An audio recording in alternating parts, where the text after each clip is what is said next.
Situé dans le 9e arrondissement de la capitale, l'hôpital général de Kombo-Matari fait partie des chantiers prioritaires du gouvernement, tout comme celui de Patra à Pointe-Noire.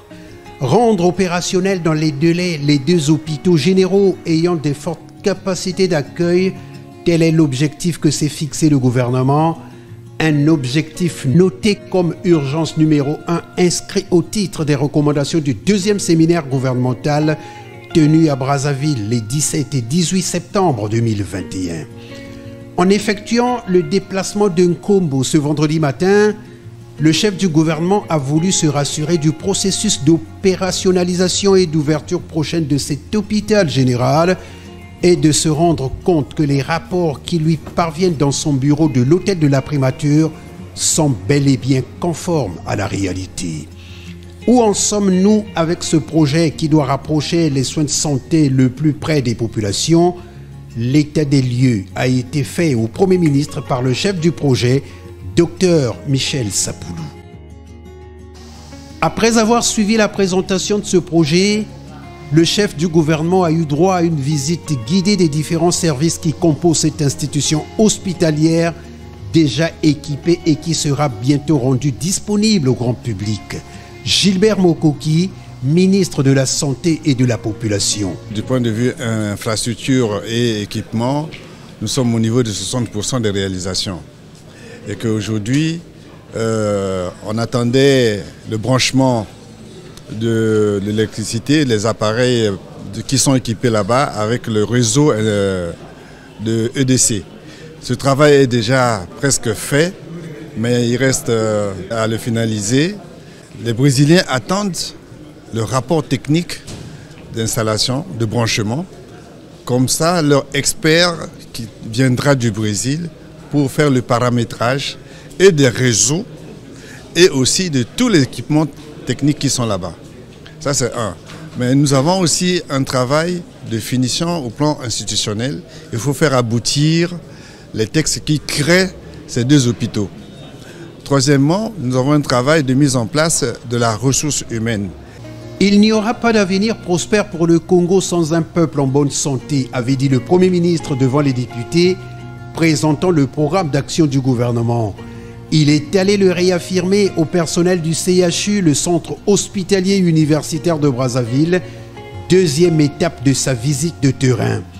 Au CHU donc, Anatole Kolini Makosso a d'abord visité les services des admissions, de réanimation,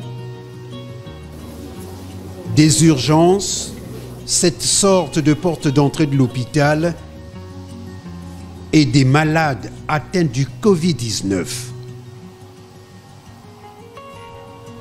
Hôpital de 3e niveau de la pyramide sanitaire du pays, ce plus grand centre hospitalier ne jouit malheureusement pas de la meilleure des réputations qui soit.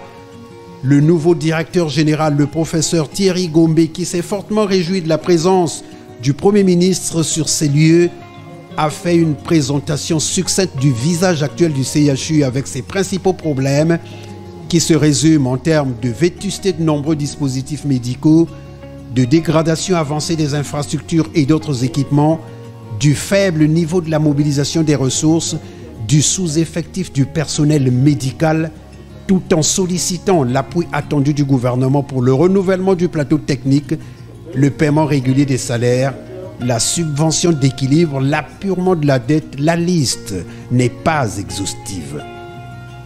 Dans son adresse à l'ensemble du personnel, le chef du gouvernement s'est dit heureux de voir le CHU s'autogérer en ayant à sa tête un cadre maison. Les grèves du personnel médical au CHU sont devenues comme une espèce de tasse de café. Il ne se passe pas un trimestre, toute proportion gardée, sans qu'on entende le signalement d'un avis de grève. Anatole Kolini Makosso a attiré l'attention des agents de cet hôpital, eux qui ont la mission non seulement de garantir la santé des populations, mais aussi de sauver des vies. La mission qui est la vôtre est de sauver les vies. Mais dialoguons pour garantir le droit à la vie de nos compatriotes. Ce n'est pas en arrêtant le travail pour une raison ou une autre. Là où nous avons engagé le dialogue, vous avez repris le travail.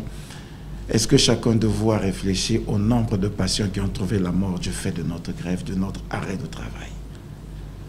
Au nombre de parents. Parce qu'ils n'ont pas pu être soignés. Est-ce que nous pouvons réparer ce dommage? Nous ne pouvons pas le réparer. C'est trop tard. À cause de nous. Ça devrait nous faire mal. Ça devrait nous faire réfléchir. Et ça doit nous amener à dire que plus jamais ça en milieu hospitalier, quel que soit le problème. Faisons l'effort, chers compatriotes. Vous avez entre vos mains la santé et la vie des Congolais. On vous demande peut-être un peu trop, mais c'est justement à vous qu'on doit demander davantage. Parce que c'est vous qui avez entre vos mains notre vie et notre destin. Nous comptons sur vous pour que ces choses ne se reproduisent plus. Il faut qu'on termine par des notes d'espoir. Oui, parce que nous sommes conscients des conditions difficiles dans lesquelles vous travaillez, de l'image que renvoie désormais le CHU, et qu'il faut réhabiliter, qu'il faut moderniser. On a tenté toutes les expériences. Le gouvernement a écouté votre cri de cœur. Vous avez voulu vous-même que les Congolais se réapproprient leurs outils. On a tenté une expérience que vous n'avez peut-être pas approuvée. Ben, vous allez vous réapproprier votre outil. Prenez-en soin. Après sa communication, le chef du gouvernement a accordé la parole à tous ceux qui voulaient bien s'exprimer et c'est l'intersyndicale qui a pris la parole au nom des syndiqués. Le centre hospitalier universitaire de Brazzaville est en proie à une crise multidimensionnelle qui compromet absolument la réalisation de ses missions l'hôpital du 3e niveau des références depuis plusieurs années. L'intersyndicale remercie vivement le Premier ministre et son gouvernement, notamment le ministre de la Santé et de la Population, pour avoir mis un terme au contrat signé avec les Canadiens. Un contrat atypique qui a englouti plusieurs milliards de francs CFA sans aucun résultat pour le CHU de Brazzaville. La situation du CHU de Brazzaville est critique sur tous les plans. On observe entre autres la dégradation inédite des conditions matérielles de travail dans tous les services cliniques, médico-techniques et administratifs, le cumul des arriérés et retards de paiement des salaires, la violation des textes en vigueur. Eu égard à ce qui précède, l'intersyndicale demande le renouvellement et la modernisation des plateaux techniques, l'amélioration des circuits d'approvisionnement en médicaments et consommables biomédicaux, la signature d'un protocole d'accord fixant les modalités et l'échéancier de paiement des arriérés de salaire des travailleurs du CHU de Brazzaville, ainsi que la concomitance du paiement des salaires avec les fonctions des fonctionnaires, la modernisation des infrastructures, la révision de l'organigramme du CHU de Brazzaville, la réintégration du camarade Kouama Bienvenu Victor, président de l'intersyndicale, abusivement licencié par l'équipe canadienne le 5 octobre 2020. Par ailleurs, après la nomination du directeur général, plusieurs postes de directeurs divisionnaires sont toujours vacants. Ainsi est-il urgent de procéder à la nomination du directeur divisionnaire afin de permettre au nouveau directeur général d'engager immédiatement la mise en œuvre de sa vision. Merci beaucoup. Merci. Tout y est. Tout y est consigné, non? Oui, nous ne sommes pas concertés que nous avons dit la même chose. Vrai ou faux? Vous avez donc la preuve que c'est des préoccupations qui sont connues de votre gouvernement.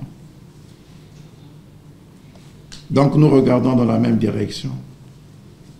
Marchons d'un même pas à l'ensemble.